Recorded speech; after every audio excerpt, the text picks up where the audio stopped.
advisor on, and he said you will all be rationed, and you only have enough food to weigh a certain amount, and bureaucrats will control every facet of your life. They're now putting the satellite tracker boxes in the cars to now control how fast you drive. I mean, it's all happening. This is their model. They admit, as you know, sir, but well, for the audience... President Bush started the bank bailout, and then Obama continued with the stimulus packages, and now nationalizing, we're nationalizing banks, we're nationalizing automobiles. Just to put a simple line out, never before in U.S. history has more power and wealth and decision-making been concentrated in the hands of so few. The left will talk endlessly about, the corrupt corporations, big business.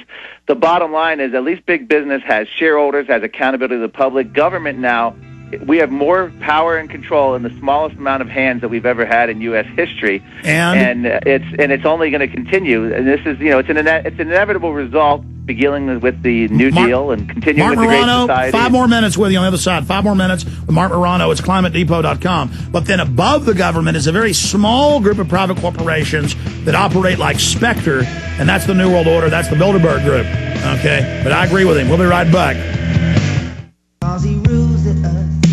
Can do with it as he please.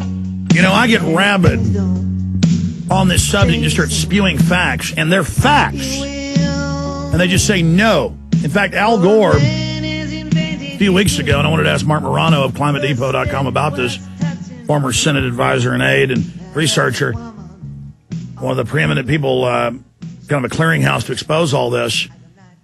And they said, what about all these thousands of scientists? I mean, there are thousands and thousands. I've seen letters of 10,000, 20,000 they sign. The vast majority saying it's all a fraud. The top climatologists, the top experts on the Arctic, they're everywhere. Just saying, look, it's a fraud. The people that look at the sun, all of it. And Al Gore just said, well, there's people that think, there's flying saucers and we went to and we didn't go to the moon. And that's what they do. They just say, first they said everyone agrees. And they said, oh, everybody who's credible agrees. And then, well, everybody who's sane believes. And meanwhile, it's just an unbelievable fraud. And then they brought up to him, well, what about how Ken Lay of Enron came up with this idea for carbon credits? And then Al Gore says, I don't know anything about that. And he goes, well, your partner was part of it. And he goes, no, he's not. Then we went and looked it up. Al Gore knows that and is involved. I mean, these people are just despicable. How do we beat them? How do we stop these bastards? They're in the Senate right now.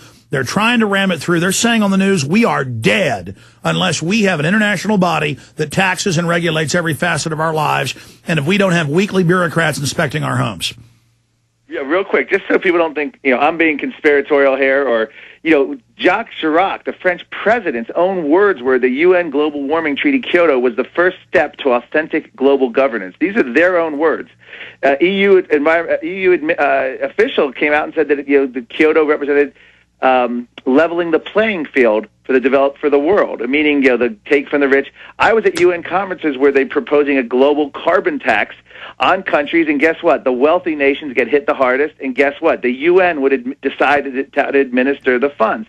These are their own words that they're saying, and they're being very open about their goals when they do this. You mentioned Al Gore and the astronaut. I can't let this go by. He told the House hearing 2 weeks ago that he compared global warming skeptics to people who think the moon landing was faked. Well, the bottom line is that talking point is now moot, as one of the moon landers himself, astronaut Jack Smith, and a geologist, came out and declared himself a skeptic late last year. So Gore doesn't even have his updated to his talking points. You asked about how to defeat this. The bottom line is the Republicans, surprise, surprise, are actually doing a pretty good job in the House right now. They're unified. A couple of Republicans have introduced a carbon tax as a sort of diversion, from what I gathered, because all the liberals, that would be their dream, but it's not politically doable. But the bottom line is Republicans are doing pretty well, led by Congressman Joe Barton. The Democrats are doing very well. One of the Democrat agricultural chairmen said he's off the train. He will not support a climate bill. Waxman, the committee in charge of this in the House, Congressman Waxman has basically said no votes, no problem, and he's talking about bypassing the committee if he doesn't have the votes to bring it to the full floor. How do we stop cities? How do we stop cities and states doing it? Well, the bottom line is the American people are absolutely have indicated every way possible that not only don't they care about this issue, they couldn't give a damn about this issue. It ranks dead last among all issues. Among environmental issues, it ranks dead last.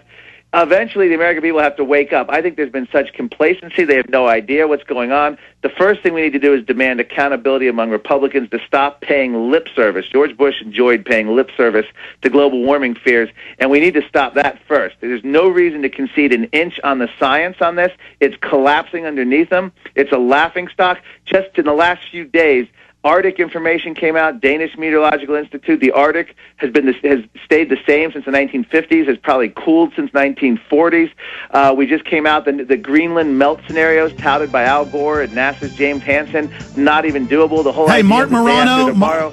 Marc, we've got collapsing, and we need to demand it. And once people realize what it's going to cost, I think the American people will wake up. Marc, we've got a 1-minute break, and I have another guest in 3 minutes anyways. Can we come back and just do 2 more minutes? You can finish up with solutions and tell folks about the website. Can you come back and finish up in 1 minute? Sure, I can do that. Okay, fantastic. Marc Morano, climatedepot.com. Our site's Infowars.com. We've got the Climate Depot up on screen. Climate Exorcism, 7th grader wins global warming essay contest. We're being haunted.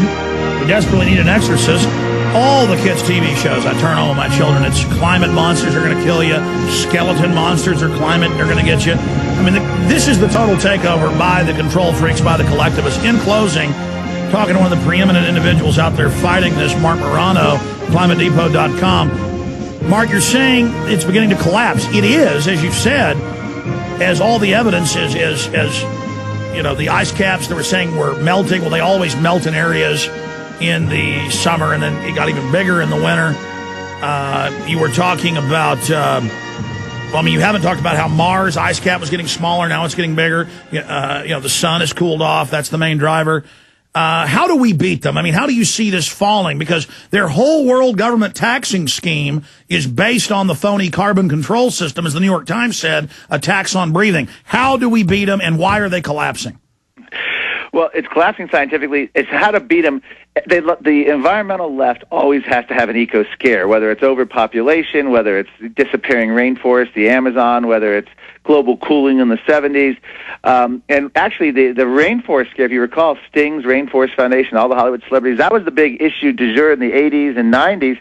The New York Times was forced to admit in January of this year that rainforests for every acre cut, 50 are growing back. People are leaving the jungles. They're returning to nature. They quoted a scientist saying maybe it wasn't such an urgent cause after all to save the rainforest.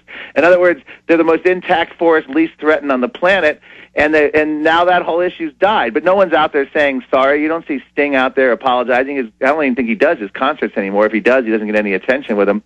They've moved on to global warming. So I think what's going to happen is global warming will die when the next eco scare comes along. And what is that? Spoof.